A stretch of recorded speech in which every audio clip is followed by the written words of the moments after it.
कांग्रेस और का शपथ ग्रहण समारोह गुरुग्राम में आयोजित हुआ। इस समारोह में युवा कांग्रेस के नवनिर्वाचित प्रदेश अध्यक्ष निशित कटारिया के नेतृत्व में 450 से अधिक पदाधिकारियों ने शपथ ली। इसमें रोहतक के सांसद दीपेंद्र हुड्डा, कांग्रेस प्रदेशाध्यक्ष उदय भान शामिल हुए। युद्ध कांग्रेस के नवनिर्वाचित सदस्यों को युवा कांग्रेस के राष्ट्रीय अध्यक्ष उदय भानु चीफ ने पद एवं गोपनीयता की शपथ दिलाई।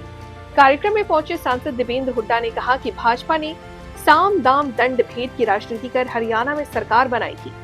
वोट चोरी किए थे, इससे चोट जरूर पहुंची, लेकिन हम टूटे नहीं। कार्यकर्ता एक फिर से एकजुट है। दीपेंद्र हुड्डा ने कहा कि इसके बाद भी कांग्रेस कार्यकर्ताओं ने हार नहीं मानी। उन्होंने फिर से पार्टी के लिए उतना ही मेहनत कर दोबारा कार्य करने का निश्चय कर लिया। कार्यकर्ताओं का बड़ा संख्या में जमा होने तो केवल ट्रेलर है। मुझे पूरी आशा है कि पिक्चर भी हिट होकर के ही रहेगी। आज ये यूथ कांग्रेस का शपथ ग्रहण समारोह है, किस तरह से यूथ कांग्रेस किस तरह से आगे काम कर रही है? मैं पूरी टीम को मुबारकबाद देता हूं जो नई टीम हरियाणा में बनी है। हमारे हरियाणा के स्टेट प्रेसिडेंट नीतीश कटारिया भाई को शुभकामनाएं देता हूं और मुझे पूरी उम्मीद है जिस तरह से ये लोग पूरी हिम्मत से आगे बढ़े, इलेक्शन में पार्टिसिपेशन लिया और इलेक्शन में जीत कर आए हैं। अब ये इसको प्लेटफॉर्म बनाकर यूथ कांग्रेस का दिन रात मेहनत करेंगे। हरियाणा के जो युवा है, हरियाणा के जो लोग हैं, उनकी जो मेहनत है, उनकी जो समस्याएं हैं, उनको आगे लाने की कोशिश करेंगे और एक ऐसा प्रयास करेंगे जिससे हरियाणा के लोगों में, उनके जीवन में खुशहाली आए, देश के लोगों में खुशहाली आए। हरियाणा में ज्यादातर भ्रष्टाचार और भय का माहौल बढ़ता जा रहा है। यूथ कांग्रेस किस तरह सड़कों पर नजर नहीं आ रही है? यहाँ ये बीजेपी वाले हमारे हरियाणा के भाइयों को, लोगों को दबाने की कोशिश करेंगे। हर जगह वहाँ यूथ कांग्रेस उनकी ढाल बनने की कोशिश करेगी। चाहे बीजेपी सेंटर में सत्ता से ईडी के लालच से या ईडी के दबाव से या और षड्यंत्र से लोगों को दबाने की कोशिश करें, या बीजेपी की स्टेट गवर्नमेंट के कारण उनके तंत्र मंत्र से हरियाणा के लोगों को दबाने की कोशिश करे, लेकिन यूथ कांग्रेस का हर एक साथी उनसे डरेगा नहीं और लोगों की मदद के लिए सड़कों में पाया जाएगा। क्लियर है सारी चीजें, तो उसके बारे में क्या कहना चाहिए? देखिए, गुड़गांव की क्या स्थिति है, उस स्थिति पे तो मैंने एक शेर पढ़ा था, आपने वो रिकॉर्डिंग करी कि नहीं पता नहीं। आप जो है, मैंने सवाल पूछा था कि गुड़गांव की जो स्थिति इतनी खराब हो रही है उसके लिए कौन जिम्मेदार है।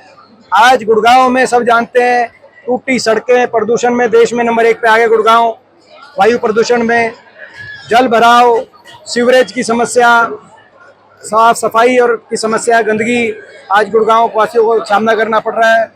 आज ट्रैफिक जाम की समस्या, हर तरीके से एक नरकीय जीवन की तरफ गुड़गांव को ये सरकार लेके गई। जिस गुड़गांव को हमने हमारे समय में, कांग्रेस पार्टी के समय में मिलेनियम सिटी बनाने का कार्य किया था, फॉर्च्यून 500 कंपनीज यहाँ आई थी हमारे समय, आपको याद होगा।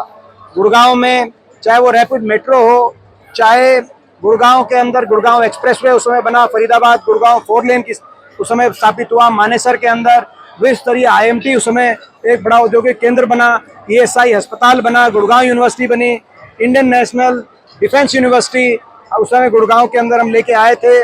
उस समय द्वारका एक्सप्रेसवे का 70% काम हो गया था। आप अभी की क्या स्थिति बनी, पिछले 11 साल में गुड़गांव में एक भी काम इन्होंने किया नहीं। आज बदहाली के अलावा गुड़गांव में कोई नया काम ये बता नहीं सकते। आज आपने देखा 11 साल से ना तो जो सिविल अस्पताल है वो बना, ना ही बस स्टैंड बना, कोई नया कोई विकास का कार्य हुआ। मगर फिर भी खट्टर साहब का जवाब आया कि गुड़गांव में कोई समस्या ही नहीं। संसद के अंदर ये लिखित जवाब है जो मैं शेयर कर चुका आप लोगों के साथ। तो एक कवि हुए हैं अदम गोंडवी जी, उनका एक शेर है, वो शेर की हमारी याद आती है। वो शेर है, तुम्हारी फाइलों में गांव का मौसम गुलाबी है, मगर ये आंकड़े झूठे हैं और ये दावा किताबी है। अगर गुड़गांव में कोई समस्या ही नहीं है तो फिर तो कुछ बचा ही नहीं कुछ बात करने को। तो ये 11 साल खट्टर साहब पहले मुख्यमंत्री रहे, अब ये उसी महकमे के मंत्री हैं। एक मेट्रो का खंभा आगे नहीं बढ़ाया इन्होंने। हमारे समय ब्यूटिफिकेशन के मामले में भी आपको याद होगा, गोल्फ कोर्स रोड के विकास की नींव हमारे समय रखी गई, MG रोड को विकसित किया गया। हर तरीके से गुड़गांव को आगे मिलेनियम सिटी के रूप से पूरे गुड़गांव का नाम दुनिया में गया। अब तो ये इस एक शेर के अलावा कोई और मुझे इसका जो उनका उत्तर मिला, कम से कम अच्छा। और अपने उत्तर में उन्होंने केवल ये नहीं कहा कि कुछ नहीं है, उन्होंने बताया कि हम इतना कर रहे हैं, इतना खर्च कर रहे हैं, इतना खर्च कर रहे हैं, वो योजनाएं बताई। मेरा प्रश्न भी वही था, वो मेरे प्रश्न से ही योजनाएं चुराई गई थी।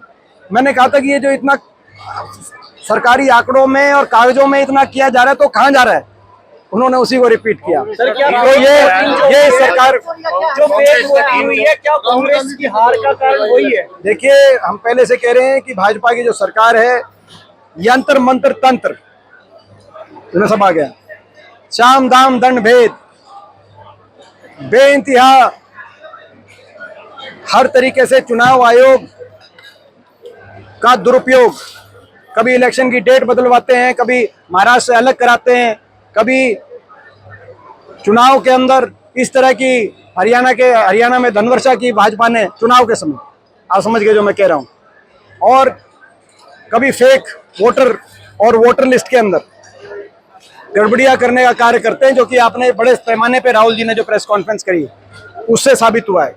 अब ये पहले इन्होंने हरियाणा में किया, फिर महाराष्ट्र और अब बिहार में भी देखा जा रहा है। ये हकीकत क्या है, जबकि हरियाणा में तो मात्र 18,000 वोट से फर्क रहा था भाजपा और कांग्रेस में, और 22,000 वोट अगर ज्यादा होते कांग्रेस के तो कांग्रेस की पूर्ण बहुमत से सरकार बनती। केवल 18 से 20,000 वोट का फर्क है दोनों के मत प्रतिशत में। हरियाणा के अंदर जब से हरियाणा बना है तब से 15वीं विधानसभा है, लगभग आज तक सबसे ज्यादा मत प्रतिशत कांग्रेस को मिला तो इस बार मिला, लेकिन 18-20,000 वोट से किसी तरीके से मैनेज करके भाजपा ने इलेक्शन मैनेजमेंट से सरकार बनाई है। लोगों के जनभावना, व्यापक जनभावना से बनी हुई सरकार नहीं है।